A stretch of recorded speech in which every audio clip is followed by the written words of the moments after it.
অপবিশ্বাসের মুখের উপর প্রশ্ন ছুঁড়ে মারলেন শবনম বুবলী। শবনম বুবলী বলে, অপবিশ্বাস যেহেতু হিন্দু, শাকিব খান যেহেতু মুসলমান, তাহলে তাদের বিয়েটা হয়েছিল কিভাবে?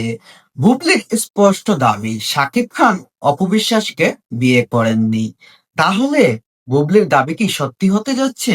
হ্যাঁ দর্শকরা, বুবলি জানিয়েছেন অপবিশ্বাস হিন্দু, শাকিব খান অপবিশ্বাসকে বিয়ে করেননি। অপবিশ্বাস বিয়ে ছাড়াই সন্তান জন্ম দিয়েছেন, এটাই বাস্তব, আর এটাই মেনে নিতে হবে। এদিকে অপবিশ্বাসের দাবি, শাকিব খানকে তিনি ডিভোর্স দিয়েছেন, কিন্তু বর্তমানে তিনি দাবি করছেন যে শাকিব খানের সাথে তার খুব একটা ভালো সম্পর্ক আছে। ডিভোর্সের পরও একটা মহিলা স্বামীর সাথে কিভাবে ভালো সম্পর্ক থাকে? কারণ ডিভোর্স হয়ে যাওয়া মানে দুজন দুজনের পথ বেছে নেওয়া। ডিভোর্সের পরও কিভাবে একজন মহিলা একজন মানুষকে কিভাবে স্বামী হিসাবে দাবি করতে পারে? আবার সেই মহিলাটা